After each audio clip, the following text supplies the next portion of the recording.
Ça y est, on y est. La finale du Winamax Poker Tour. Un des plus gros festivals de l'année. Cette semaine, de nombreuses capuches bleues vont venir battle des joueurs de toute la France. Et en tête de liste, notre coach, le sécateur, qui va ouvrir le bal dans cet épisode 1. Coach, à toi de jouer. Le tournoi vient de démarrer il y a quelques minutes sur ce Main Event Day 1A du Winamax Poker Tour. J'ai déjà eu la réussite de gragne la moitié de mon starting stack avec un beau brelan de valet bien rentabilisé dès la deuxième main. Donc un très bon départ pour moi. Et j'open ici 2-7 au hijack sur un raise UTG très deep. Je pense que j'ai pas d'autre option que de flat ma main. J'ai une range ici plutôt compacte, composée de pas mal de brodes suités, pas mal de pocket pairs, pas mal d'as suités également. Et cutoff va s'inviter à la fête, donc on va se retrouver en three-way puisque les blindes, il me semble, ne vont pas compléter ce coup.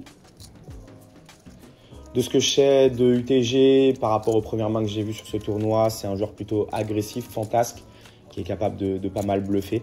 Donc je m'attends à ce qu'il nous apporte pas mal de résistance dans les coups qu'on va jouer contre lui. Et le premier board de la journée va arriver et on tombe sur un board 10-9-2 Rainbow. Ici avec 2-7, j'ai pas d'autre chose à faire que de checker derrière le check de UTG qui va aussi d'ailleurs beaucoup checker hors de position ici en three-way. C'est plutôt un board qui connecte bien ma range puisqu'on a dit j'ai beaucoup de brodes suités mais pas très bon pour notre main. Cutoff décide de check back également et ici je pense que en cas de mise d'un de mes adversaires je vais juste folder ma main puisque le board n'est pas bon du tout pour ma paire de 7. C'est ce qui va se passer avec UTG qui bet mi-pot. Et je vais tank un petit peu ici pour la forme et décider de tranquillement folder ma main. Le deuxième spot de la journée arrive. Et j'ouvre 8 et 9 offshoot en SB. J'ai un petit doute sur l'action de Bouton et c'est pour ça que je demande à la croupière. J'étais un petit peu surpris, mais en fait Bouton a décidé de limper sa main. Alors ça ne m'étonne pas forcément de ce que j'ai vu de son profil. C'est un joueur qui vépip beaucoup, qui est très fantasque aussi. Il va aller voir beaucoup de boards et donc du coup, une fois qu'il a limpé son bouton, j'ai un overlimp assez facile. Je décide de compléter ma main. Bébé, check back également et on va se retrouver dans un pot limpé avec une belle gut shot. Le pot il fait 2000. Donc là, pas trop d'intérêt pour l'instant de lead ma main. Je vais attendre de voir un petit peu l'action de mes adversaires, récolter de l'information pour voir un petit peu ce qu'on va faire. Mais dans l'idée, je pense qu'ici, je suis parti plutôt pour check call versus ces profils-là. Essayer de réaliser mon equity et faire grossir le pot si je touche du jeu fort. Bébé décide de lead mi-pot. Donc ici, sa range est composée de pas mal de paires, quelques draws. Je pense qu'ici, ce genre de profil va même miser des 7x, des fois des 3x qui vont un peu miser un peu au pif. Bouton décide également de call. On se retrouve toujours en three-way et on fait absolument les nuts à la turn avec notre 8 et 9 offshoot. La bébé décide de re-lead 40% pot, 2000 dans 5000. Bouton overcall derrière. Et ici, avec ma quinte, il faut que je réfléchisse à un sizing qui va me permettre de tout mettre à la river, en sachant que mes adversaires ont déjà perdu la moitié de leur stack. On joue à peu près 50-60 dips. Donc il faut que je trouve un sizing qui va me permettre de pouvoir faire tapis à la river sans leur faire trop peur et les faire fuir à la turn. Donc je veux faire ni pas assez ni trop cher.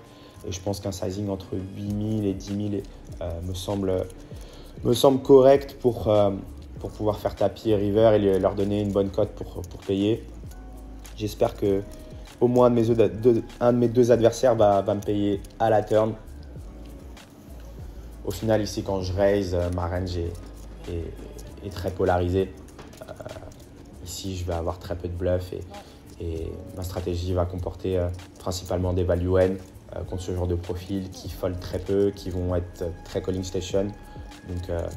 Donc là, ici, juste avec les nuts, je veux raise assez cher à la turn en espérant me faire payer pour pouvoir faire tapis river. Après réflexion, la bébé décide de folder. Et là, bouton, au vu du profil, je m'attends à ce qu'il continue à payer pas mal de paires plus draw, pas mal de flush draw. S'il a des mains comme Dame 10, Roi 10, ce genre de main-là, je m'attends même pas à ce qu'il fold ce genre de combo ici dans ce spot, alors qu'au final, je suis déjà polarisé en three-way quand je raise la turn. La river change rien pour moi, j'ai toujours les nuts. Donc là, on va tank un petit peu pour faire semblant que j'ai une décision. Et bien évidemment, on va faire tapis en espérant nous faire payer par le bouton.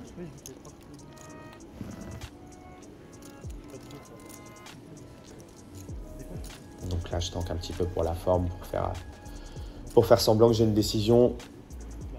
En espérant qu'il me mette sur un miss draw raté, et lui qu'il ait du jeu fort, type des mains, 2 paires, valet 7 suité, valet 10 off, ce genre de main-là.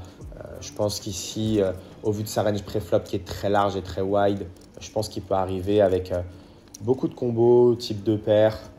Je pense que c'est typiquement le genre de profil qui va limper pré-flop, des mains 10-7 suité, même 10 et 7 off, valet 3 suité qui va continuer à payer. Je pense qu'il va juste folder aucune paire au flop.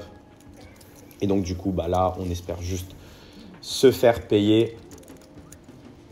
Ici, je ne m'attends pas à me faire call moins bien que 2 paires dans ce spot-là. Peut-être quelques valets X qui traînent, des mains comme valet 8, valet 9, ce genre de mains-là qui arrivent à la river avec des paires et qui bloquent des quintes. Ça pourrait être pas mal. Donc là, j'espère vraiment me faire payer.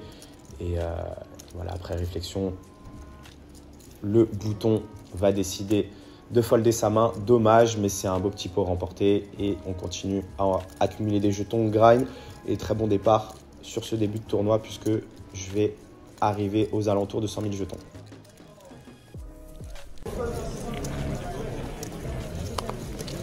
Ah.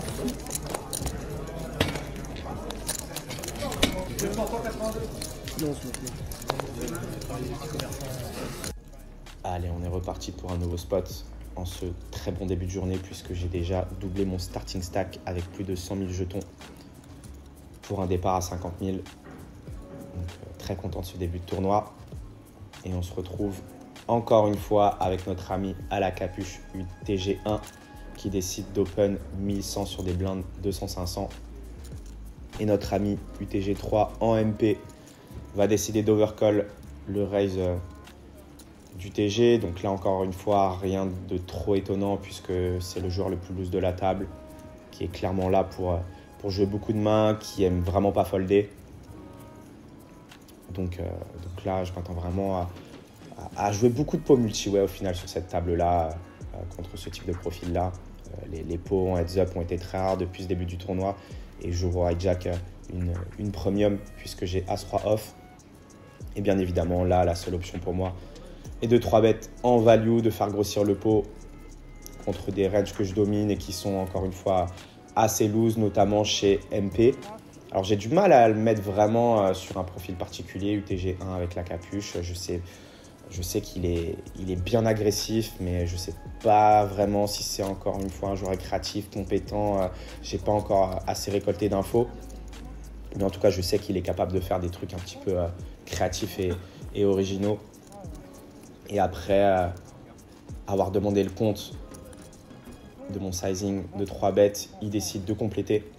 Et une fois qu'il complète, MP, je m'attends à ce qu'il overcall quasiment 100% de sa flatting range pré-flop au vu du profil.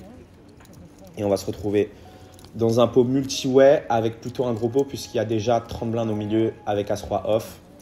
Donc le pot fait 15 000. Je regarde le stack de MP. On joue 100 blindes deep avec lui. Et là, il tombe un petit peu à un board assez désastreux pour notre main. Au final, ça connecte bien les deux flatching range qui comportent beaucoup de Broadway, Broadway middle, beaucoup de pocket pair. Donc, il y a encore des 2-7, 2-10, 2-8 dans les deux ranges. Moi, je les ai pas trop en plus quand j'ai 3 bêtes dans ce spot-là. Éventuellement 2-10, mais 2-7, 2-8, j'aurais plutôt overcall. Et là, il fait un truc un petit peu particulier. Il lead à peu près 10% pot chez UTG. Et là, j'ai du mal à interpréter un petit peu son lead small. Ça peut être pas mal de 10x8 qui veulent un peu bet pour value protection, pour bet pour info. C'est un truc qui se fait pas mal en live. Donc là, au vu des deux ranges, je veux clairement pas raise ma main.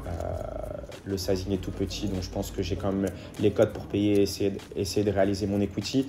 Une dame, un valet qui m'apporte une gutshot vers les nuts, des as, des rois qui me permettraient d'avoir une top pair et de passer souvent devant dans ce coup-là. Donc on paye tous les deux sur le bet to small de UTG au flop et il tombe la doublante du 8 à la turn et UTG 1 décide de relead carpo. Donc là, quand il relead carpo, j'ai du mal encore une fois à interpréter son lead. Je ne sais pas trop avec quoi il est capable de faire ça. Est-ce qu'il est capable de faire ça avec des mains aussi fortes que des fulls type 2-7, type 7 et 8 suités.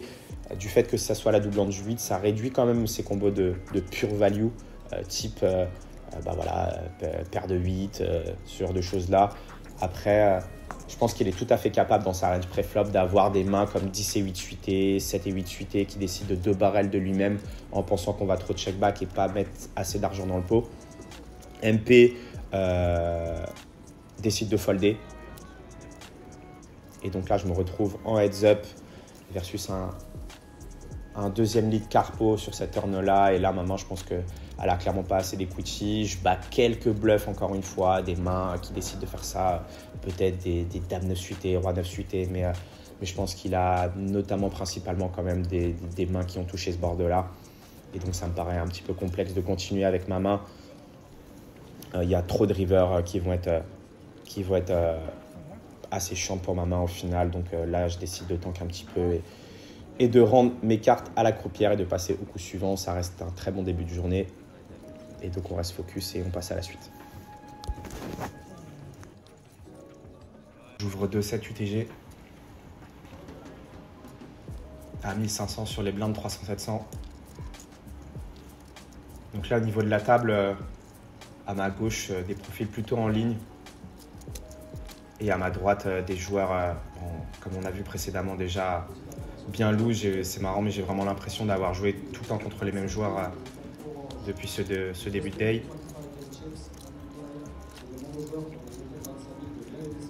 Le bouton décide de payer mon raise de flat et la SB et la BB complète. On se retrouve en 4-way sur un board 6-6-3. Et là, en théorie, je devrais beaucoup checker parce que j'ai très peu de 6x. Alors, bouton, on n'a pas non plus. Théoriquement, SB très peu aussi. C'est surtout la big blind qui en a beaucoup.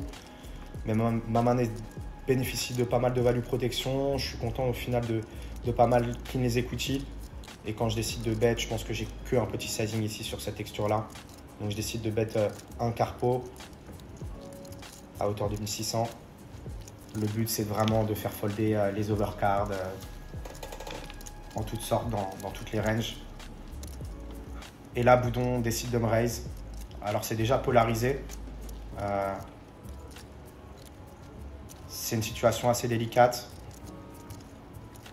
Mais il y a un truc qui me fait dire qu'il peut être en prendre pas ici par rapport au profil, par rapport à la métagame actuelle du tournoi. Je pense que des mains type paire de 8, paire de 9 n'auraient pas forcément raise ce spot et auraient plutôt flat. Et le fait qu'il les raise très très vite me fait penser qu'il peut être en bluff. Il peut avoir tout type de bluff, notamment des Broadway avec un pic, j'en sais rien, peut-être 2-4, 2-5 en value de protection. Je ne sais pas à quel point encore il est capable de bluffer, mais j'ai pour impression que c'est vraiment un spot où il est capable de m'inventer un peu une line un peu bizarre. Donc je décide de payer au flop et d'aviser à la turn.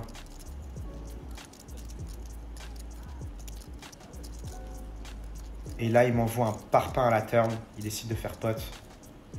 Donc là, c'est très polarisé. Il me met déjà dans une situation difficile parce que je sais qu'il y a de fortes chances qu'on joue pour stack à la river. Donc là, il faut que je prenne bien mon temps, que je réfléchisse au coup, surtout à la metagame, au timing aussi. Et le fait qu'il ait snap raise flop, quasiment snap bet de barrel, il est déjà en train de me dire qu'il a une main très forte. J'exclus du coup des mains genre paire de 8, paire de 9, paire de 10 de sa range quand il prend cette line là. trouve ce coup un petit peu bizarre et au final, je pense qu'il a très peu de value end dans son range. Je prends mon temps parce que c'est assez complexe.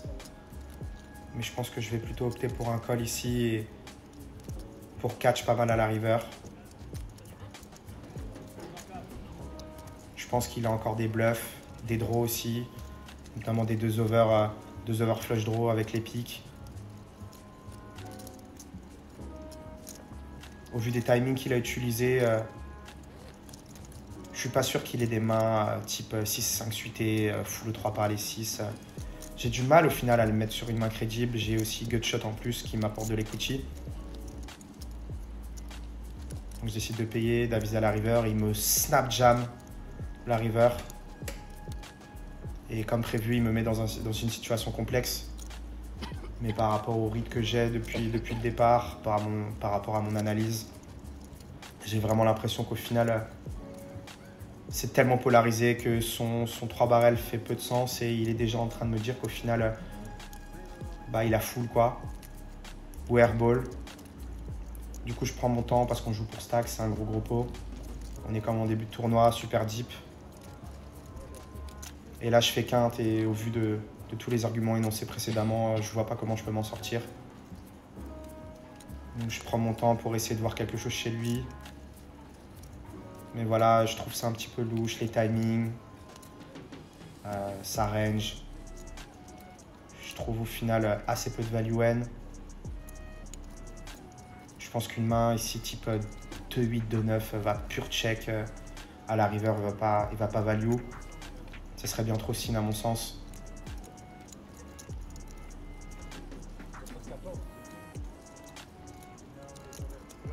Et là pour moi clairement il est en train de me dire qu'il a nuts ou airball.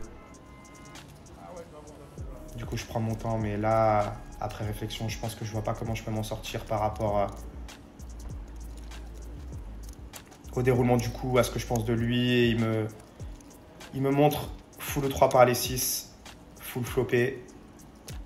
Et il m'a bien eu du coup par rapport à ses timings et tout, ça a beaucoup joué dans ma décision. J'ai décidé de payer river et je perds un gros pot.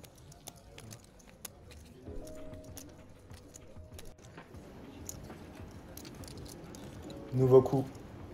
On vient de perdre un très gros pot avec les 2-7 juste avant contre notre ami à lunettes.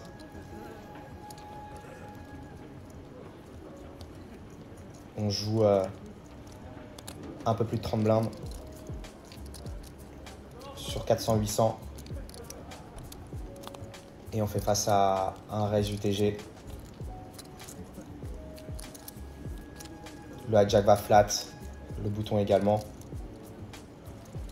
Encore une fois, on va se retrouver à jouer un énième pot multi-way contre des flatting range chez hijack et bouton bien large. Je crois que j'ai pas joué un pot en heads up depuis le début de la journée. Et j'open cette fois-ci un monstre en SB avec un peu plus de 30 blindes. J'ai 2 dames ici. Au vu des ranges, c'est hors de question de faire tapis tout de suite. J'ai clairement envie de me faire payer au gin juice. Donc là, il faut que je trouve un sizing sizé qui va permettre de laisser la place de faire tapis chez UTG ou même chez le bouton.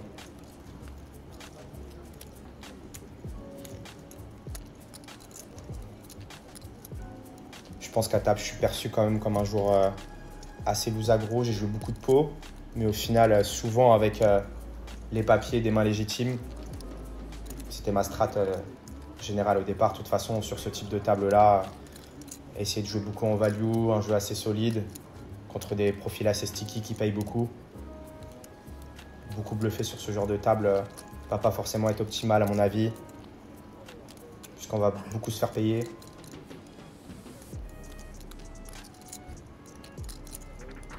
Et je décide de faire un peu moins du tiers de mon stack à hauteur de 7800, à peu près 4x.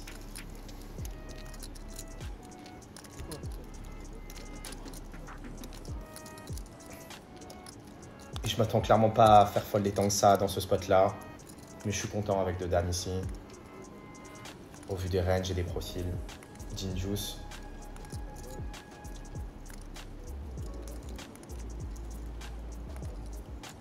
Comme prévu, notre ami au hijack décide de flat, alors qu'au final on joue très peu profond. Et le bouton snap overcall derrière. Encore une fois, un gros pot avec nos deux amis à ma droite. En espérant cette fois-ci trouver un bon board pour revenir à un bon stack.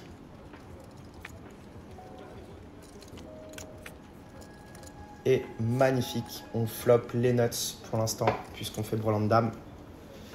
Et ici,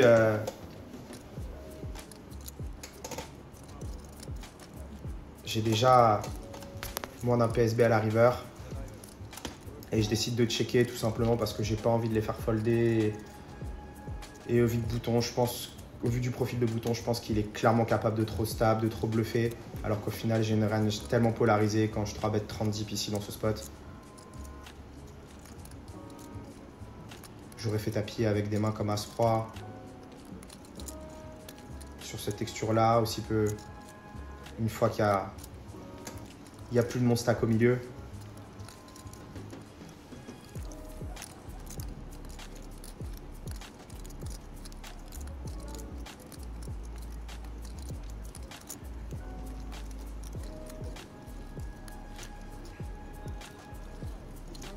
Et là, bouton décide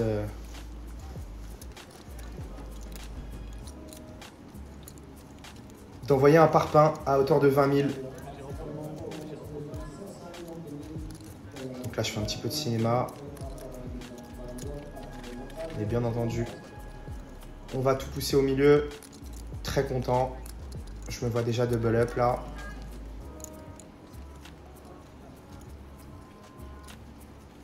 On met le reste de nos jetons.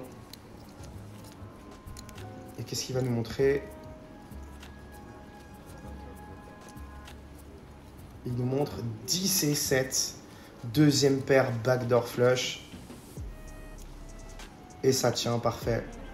Une double up assez cool pour nous. Ce coup illustre un petit peu la dynamique de la table et des profils depuis le début du tournoi. Les premières heures ont été haletantes chez le coach.